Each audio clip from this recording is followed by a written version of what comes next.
2020, the year in reflection.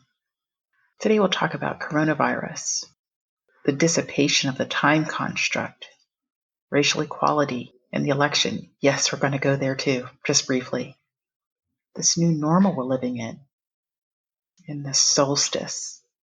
What can we look forward to in 2021?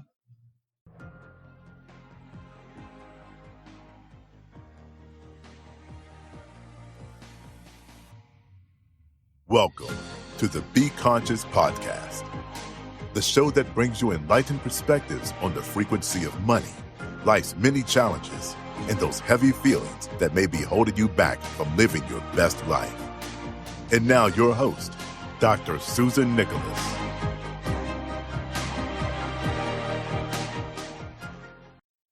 I'm not sure that anything solidifies 2020 in our minds more than COVID-19, the pandemic. If you think back to the beginning of the year, before we really knew what COVID was or were having experiences of it on a global scale, does anybody remember back at the end of January of 2020, maybe at the beginning of February, particularly if you have children, that many of our kids got sick? We thought they had the flu. And there were so many absences in the schools in the United States that many of the school districts closed. I remember at that time I was in Dallas on a consulting project, and my son was in school in Atlanta, and he was out of school. And I listened to the news, and they were closing the Dallas schools and other large inner city schools because of what we thought was the flu. When I looked back on 2020, I thought about that time. I thought about it very deeply. I have wondered if that illness that our children experienced in late January, early February was actually protective to them against the coronavirus. Because I thought about if we lost our children in the numbers that we have lost other adults in the COVID pandemic, as a human society, could we have taken that? Could we have accepted that and experienced that? And I'm not sure that we could have. Now, prior to COVID, I was traveling very heavily. I do consulting work in healthcare. I'm also an international speaker. And at the end of February, going into March, I was on a pretty hectic schedule. I was in Dallas, and then I was in New York, then I was in Paris, and then I was in Cairo. And I was in Cairo at the beginning of March for a speaking engagement that I had booked several months prior. And I fell ill when I got into Cairo. I had this fever, this congestion, more like a nasal upper respiratory congestion, but I was so exhausted and tired. And I thought it was from the travel. I wasn't making any connections about this coronavirus. I'd heard about it, but it was really not on my radar. And I thought, oh, this is just fatigue. And I got over it within 48 hours. It felt like a little cold or something. But I just remember not feeling well when I arrived in Cairo, but felt better and was able to do my talk and did everything I needed to do within 48 hours.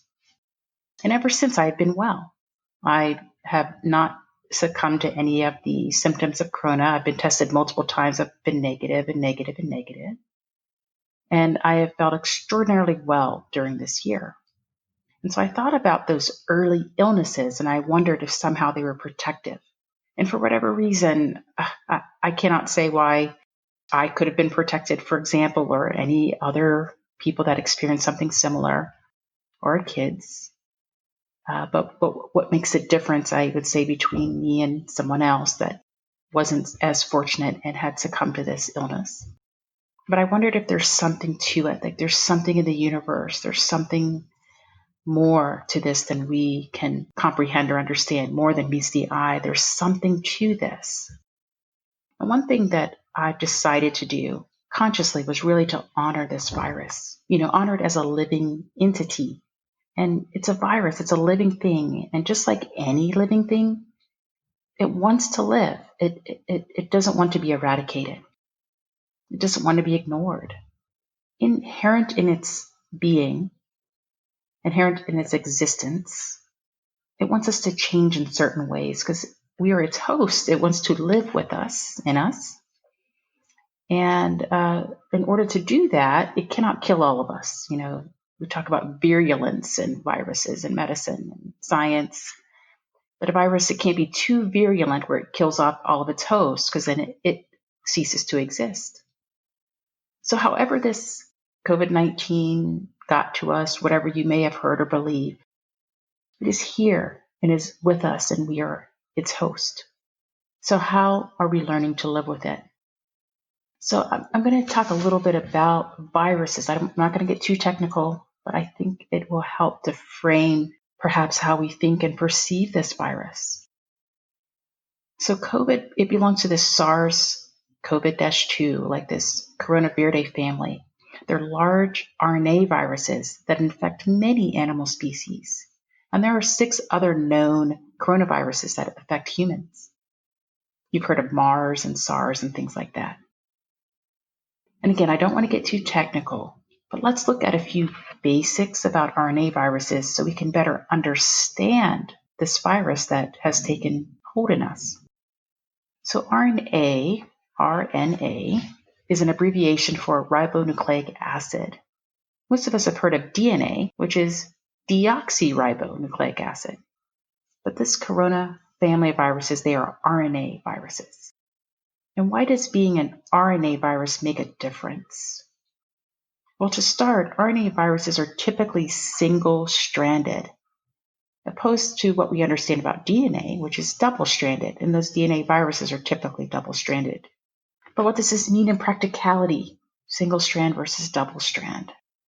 Well, firstly, a DNA virus, a double-stranded virus, uses something called DNA polymerase. That's what it uses to replicate itself. And this DNA polymerase, it has a superior proofreading ability to replicating, so the virus is more stable, if you will. But when you compare it to an RNA virus, that RNA polymerase, it lacks the proofreading ability.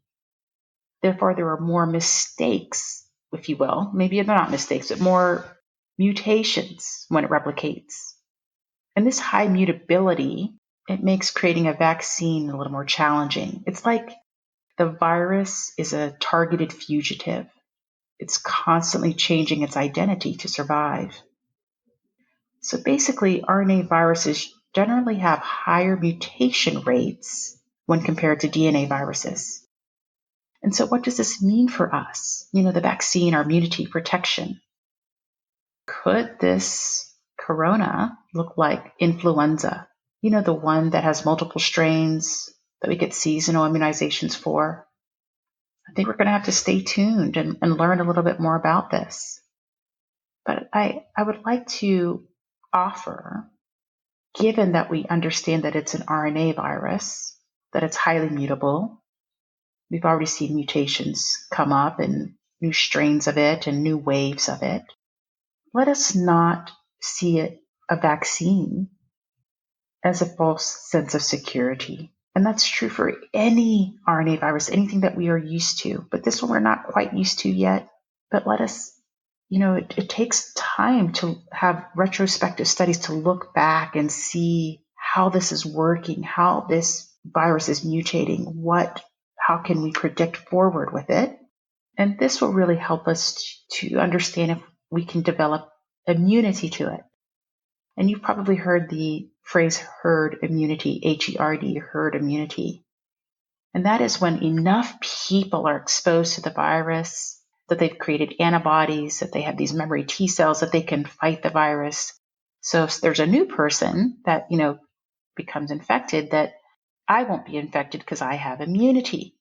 I can be around other people that may have the virus, but be well in myself because I've seen the virus and I've created antibodies and memory T cells in response to it. But what we're finding early on, and everything is very early because we've really only seen this virus for 12 months or so, is that we haven't developed herd immunity. Some studies show 5% of us are seroconverting, that we have immunity to it. And we understand historically from looking at other viruses that depending on the virulence or, depending on how strong this virus is, we will need 50 to upwards of 90% of the population, to have immunity. And right now we're seeing about 5%. And then we're also looking at the length of time that you're covered, like how long do the antibodies stay in the system and fight when they see this coronavirus. And right now we're seeing about 3 to 4 months, the early studies are showing. So not even a full season, if you will, a flu season or a cold season or a winter season, and certainly not a year. And so, we're likely to see this virus mutate in an effort to control it in the population. We'll also see the vaccine change. We're really going to have to stay tuned. No one has all of the information. We just don't have all of the information. And in offering these perspectives and this, bit of science, this little bit of look into what an RNA virus is, it's really to educate and to help you to look at it from not only a scientific perspective, but more conscious perspective. And what has this shown us? It's shown us a lot about cleanliness and, the quarantine, about being close and who we're associating with, that we're all responding to this in very different ways. We are investigating how and why that is. It's not fully understood. But we do know that this has affected our homes and work, our lives. We've lost businesses. Many people have lost their homes or, thank goodness there's a moratorium on evictions. I think we'd see a lot more of that, of loss of homes and homelessness. We've lost titles and friendships and workships. Relationships have been strained in this pandemic. We haven't been able to see close family members hug our grandparents, so forth. It's redefining how we work. We're becoming a little more cognizant of what is required to do our jobs. Do we really need to be in an office? Do we really need to commute? Some of us would like to, we feel like we can't concentrate or get our work done with family around. But some of us are realizing that maybe to effectively do your job, we don't have to go anywhere. We can do it right from home. And, maybe we'll develop a new kind of fatigue, from Zoom and computers, just like we fatigue the commute and going into the office and getting up every day and dressing in a suit or whatever you were going to work in. And I think another thing to think about in this virus is, what's the other shoe that falls? There's been a huge shoe that falls with the great diversity of loss that we've experienced, the grief that we are having. But what about the commercial real estate market? All the shuttered businesses. I wonder if we're going to see another economic shift where we realize we don't need to occupy so much office space. And what happens to that empty space? We're all entering a new normal, and we don't really know exactly what the new normal is in its entirety, but we know that we're called to be more hygienic, cleanliness, washing our hands, keeping ourselves clean, our environments clean, our surfaces clean. There are some things that I think we'll all be happy that stays, like, not selling that middle airline seat. Personally, I'd be perfectly fine if that never came back. But what I do hope comes back is our humanity, our interactions, holding hands, embracing, shaking hands. I hope in this new normal we do not fear one another, continue to have fear of one another, that we can come back together in a physical way and have communion with one another. How many times have you asked yourself, what day is it? And found yourself rather confused in the ensuing moments. I know I just did that the other day. Now, I love contemplating the existence of time. And as you might imagine, the time construct, talking about time, is a much larger conversation. But I'm going to leave you with this. Time as we understand it is a construct of perception. Some will argue it is the fourth dimensional aspect of our earthly existence. Now, I often wondered that if the time construct is so real, if time is so real, why must we constantly be reminded of it? Why does the quality of some minutes differ from that of others? When we are experiencing high frequency emotions like love and passion, The minutes disappear without notice, freely detached in their permanence, while those same minutes in instances of great anticipation, discomfort, or pain are unhurried in their passing, personifying the deftness of an eternity. Now, I am more than happy to talk about time or the absence thereof in future episodes.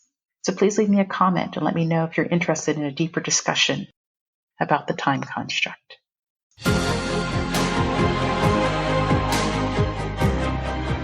Like what you're hearing so far? Make sure you never miss a show by clicking the subscribe button now.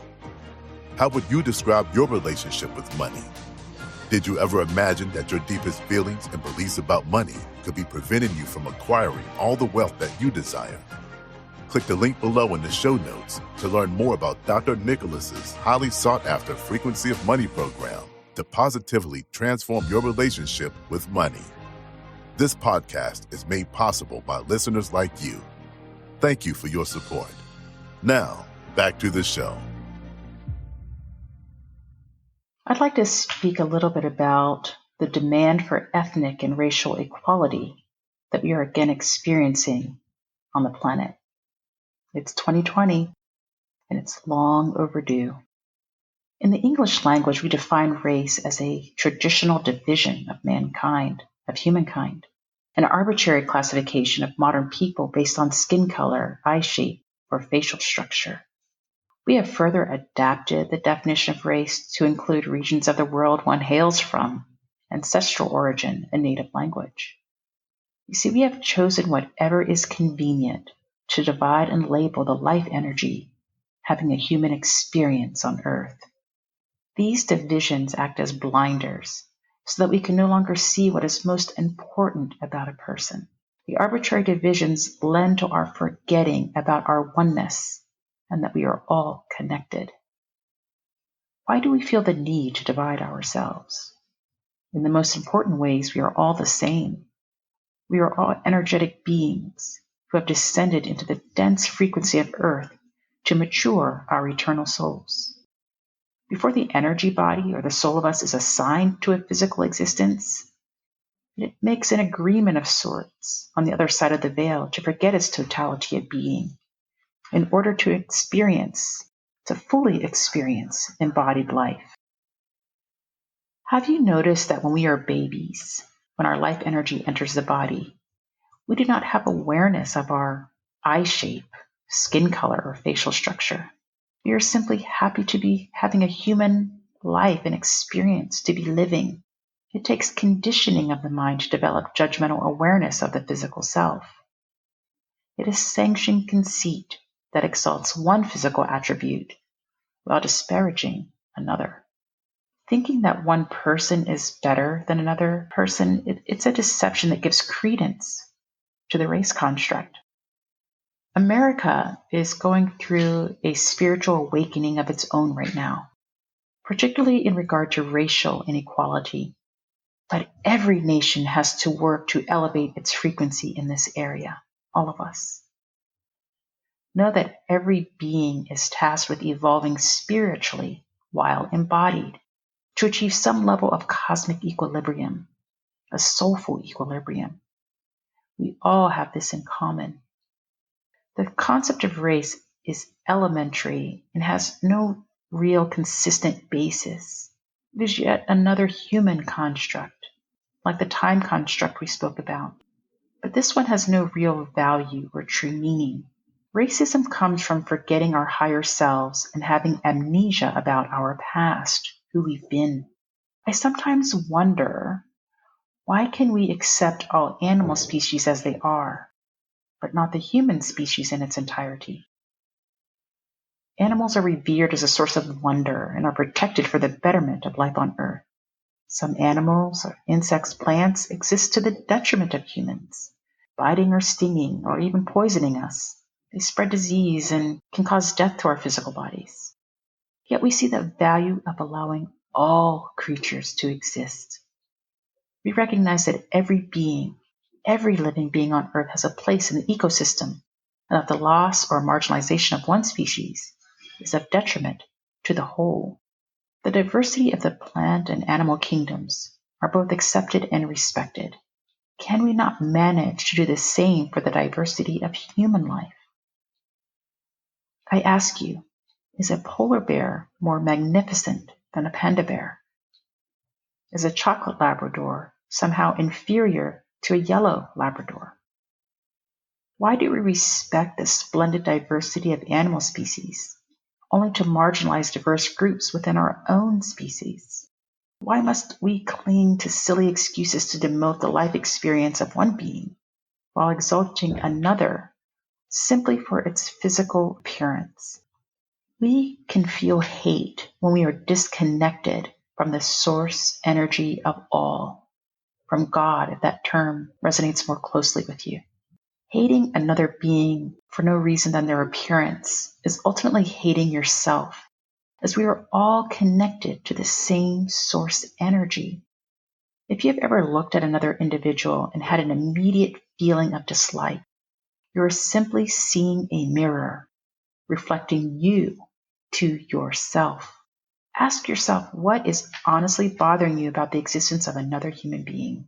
Close introspection will find that the problem isn't with the other being, but the discord likely lies within you.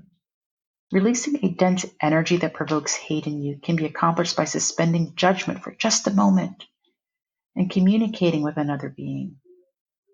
Say hello or good morning, good evening. When you offer a simple act of kindness to show respect for another being, notice that hate feeling, that uncomfortable feeling begins to transform immediately. If previously you thought that someone who looked a certain way could not be trusted, for example, transmute this belief with a kind greeting and address the negative thoughts by telling yourself something like, maybe I was wrong about this person, or maybe this person is suffering or in pain in some way. Maybe they don't believe in themselves. It might also help to imagine that if another person took one look at you and had the same judgment, how would that make you feel?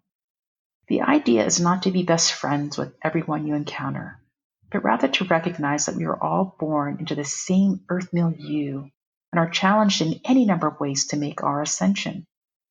Some of us may have progressed along our evolutionary trajectory in a more accelerated fashion, perhaps in a vastly different direction, but we are all learning here, and no one is perfect. Let us honor and respect the journey of all beings on the planet. I know that we're pretty much all tired of this in the United States, but I'm going to touch on the election. Like you, I'm so happy it's over. All those text messages and emails about voting, all the rhetoric. I had to tune that out because I have realized if we should ever wonder how a country could elect such a leader, we need look no further than its people. Our leaders reflect the embodiment of an energy, of a consensus energy in our midst, and we may not agree with it. We may not embody that belief ourselves, but it is indeed present in a great many souls, in a great many constituents, if you will. And I believe any dense energy that must be transmuted, any false belief, must rise to the surface and be seen. It's only then that it allows us to move forward from it, to transform it, to realize that it no longer serves us. So there is no right or wrong president or prime minister or instilled authority. It is a reflection of the energy residing in the people of that country. And it is standing to show us what is in need of transformation. Now, speaking of transformations, the earth is going through a magnificent transformation, and there's magnificent shift that was really culminated on the solstice, on the winter solstice in the northern hemisphere. That was December 21st. And many have heard that we have entered this age of Aquarius.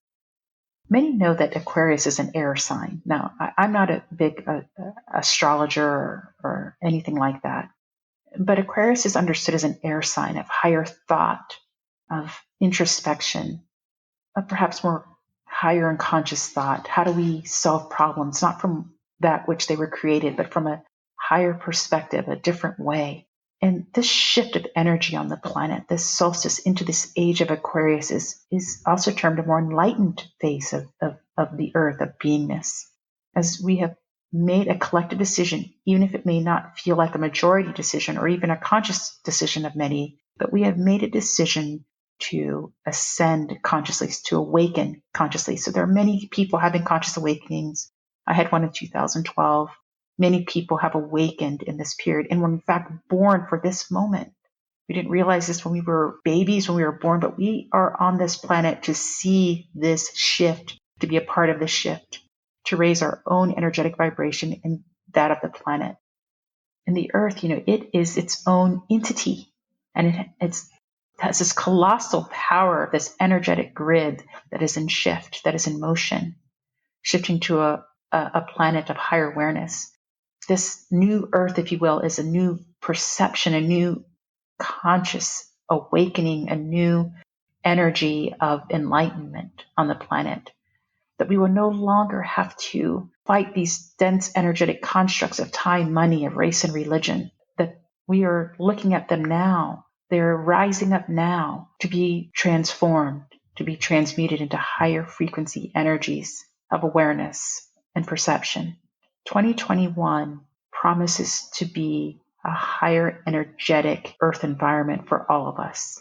But in the process of integrating this higher frequency energy, we will see for the last time these dense constructs that no longer serve us, so we can finally release them in our hearts and our minds and our souls.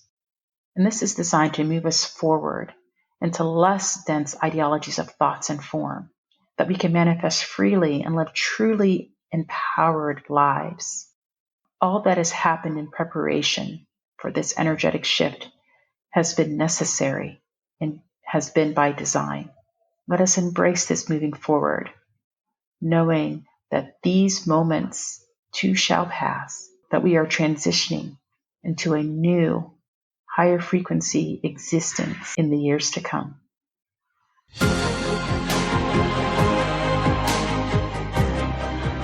Thanks for listening to the Be Conscious podcast with author, TEDx international speaker, and conscious coach, Dr. Susan Nicholas. Be sure to connect with her to stay up to date with her latest news and works. Learn more about her conscious speaking platform at susannicholas.org/speaking. Stay tuned for the next thought-provoking episode. And whether you are coming or going, looking inside or out, remember to be conscious.